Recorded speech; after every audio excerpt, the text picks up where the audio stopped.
parole aux associations.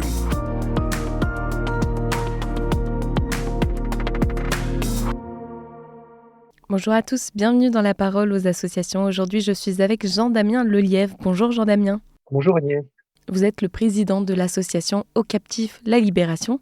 Et dans les épisodes précédents, nous avons pu parler des principes de la démarche des captifs, donc que sont la gratuité, la fidélité et l'inconditionnalité. Et aujourd'hui, vous souhaitez nous parler de l'accompagnement. Alors, on vous écoute. Oui, tout à fait.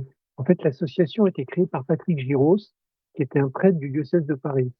Et dans les années 70, il avait eu une expérience du travail social avec des jeunes de la rue du 19e arrondissement. Et il était assez critique sur la façon dont ce travail social était mené à cette époque par les pouvoirs publics. Alors, avec les captifs, il a voulu mettre la personne au centre de l'accompagnement. Et cette personne est regardée dans sa globalité, sa complexité, avec son histoire, ses ressources intimes et sa situation personnelle.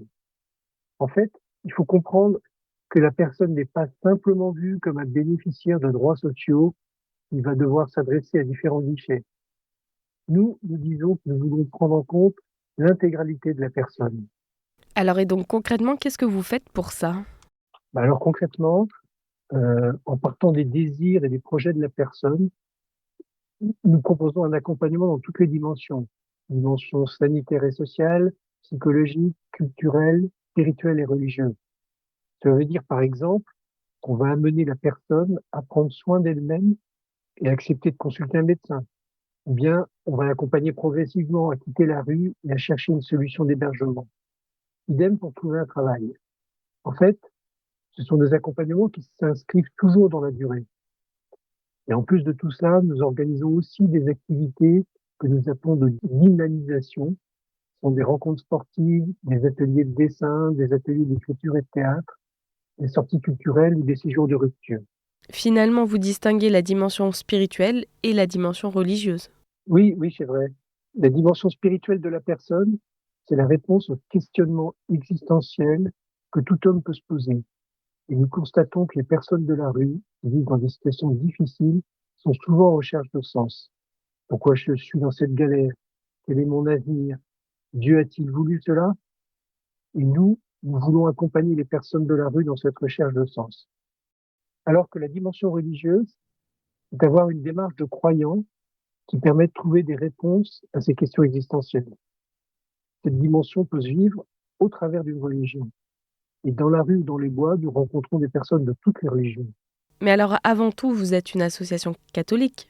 Oui, et justement, c'est l'affirmation de notre identité catholique qui nous permet d'aborder très simplement ces questions existentielles et religieuses, tout en respectant la liberté de chacun.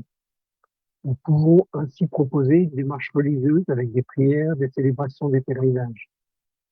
Et puis, il n'est pas rare que les personnes rencontrées nous témoignent de leur foi et de leur lumière, ce qui peut nous bousculer.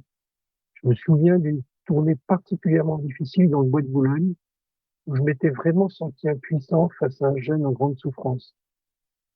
Et sur la route du retour, j'ai raconté cette rencontre à Cathy, qui passait la nuit dans le bois. Et Cathy m'a dit qu'une seule chose. Au moins, tu sais pour qui prier ce soir.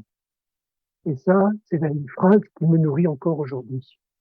Merci pour ce partage, Jean-Damien. Je rappelle qu'on peut retrouver toutes les informations sur captif.fr. Je vous souhaite une très belle journée et à bientôt.